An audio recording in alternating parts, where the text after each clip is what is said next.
Hello बच्चों, चलिए प्रश्न को देखते हैं। कह रहा है कि n का मान ज्ञात कीजिए यदि n जोड़ 2 क्रम गुणित बराबर 12 गुना n क्रम गुणित है। तो दिए गए प्रश्न के लिए हमारे पास जो मुख्य अवधारणा है,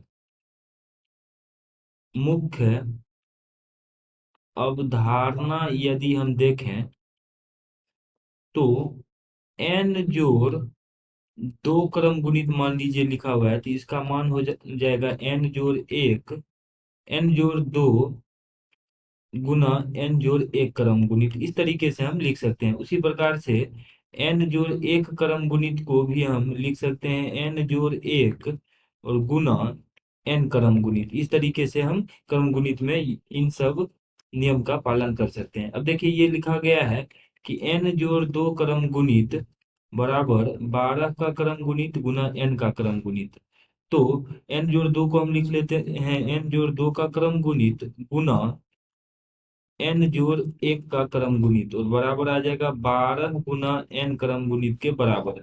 इसको अगर हम हल करेंगे तो ये आ जाएगा n जोड़ 2 गुना n जोड़ 1 गुना n क्रम गुणित। इस प्रकार से हम लिख सकते हैं, और ये आ जाएगा 12 गुना n क्रम गुणित के बराबर।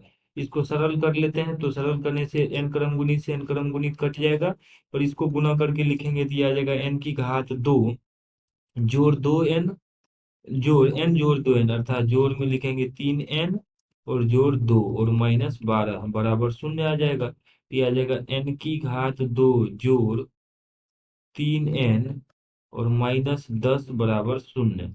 अब मध्य पद को तोड़ के लिखेंगे तो ये आ जाएगा यहाँ से n की घात 2 जोड़, हम 3n को लिख लेते हैं 5n और माइनस में 2n और माइनस 10 बराबर शून्य। तो इसको अगर हम गुणनखंड करके लिखेंगे तो n गुना n जोड़ 5 और माइनस 2 कॉमन कर लेंगे तो n जोड़ 5 बराबर यहाँ आ जाएगा शून्य के।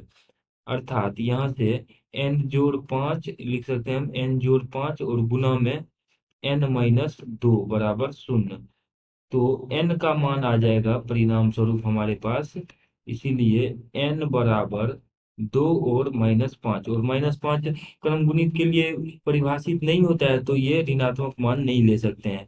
इसीलिए हमारे पास जो n का मान होगा, इसीलिए n बराबर 2 दिए गए प्रश्न के लिए, समीकरण के लिए n का जो मान है वो 2 है, और यही दिए गए प्रश्न का उत्तर हो जाएगा। आशा करते हैं कि इस प्रश्न का हल आपको समझ में आया होगा। धन्यवाद धन्यवाद।